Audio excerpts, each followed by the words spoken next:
কবর করতে হবে আমাদের কবি নজরুলের পাশে এবং ঢাকার শাহবাগ চত্বরকে শহীদ হাদি চত্বর হিসেবে ঘোষণা করতে হবে। স্বাধীন করেছি, তাদেরকে হত্যা করা হয়নি। এই জুলাই আগস্টের সমস্ত যোদ্ধাবাহীকে হত্যা করা হয়েছে।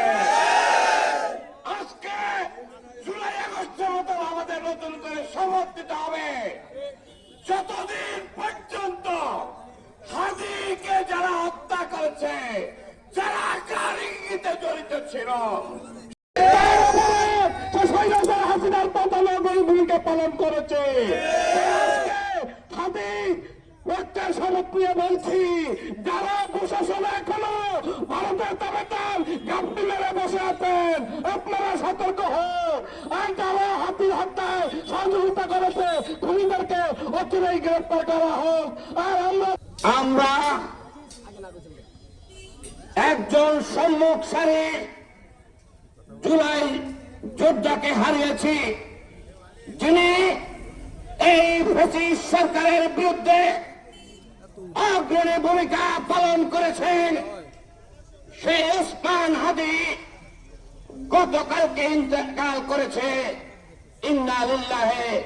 মাত্র 30% টাকায় জমির মালিক হয়ে নতুন বাংলাদেশের গড়ে তোলার স্বপ্ন দেখা বাংলা বসতি। ইন্না ইলাইহি রাজিউন। আমরা বলে দিতে চাই, আজকে ব্রিটিশ সরকার বাংলাদেশ থেকে বিদায় নিয়েছে, তাদের প্রেতাত্মা বাংলাদেশে বসে আছে।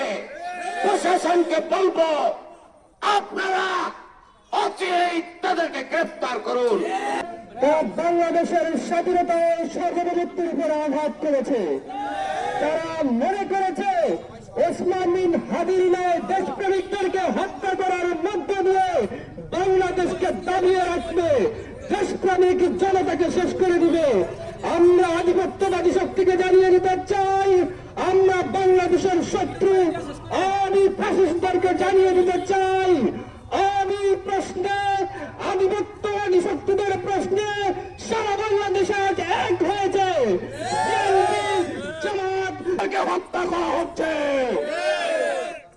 এই হত্যার বৈধতা উৎপাদন করছে সুশীল সমাজ। এই সুশীল সমাজের বিরুদ্ধে আমাদের ডাইরেক্ট অ্যাকশন নিতে হবে। অ্যাকশন আমরা বলতে চাই।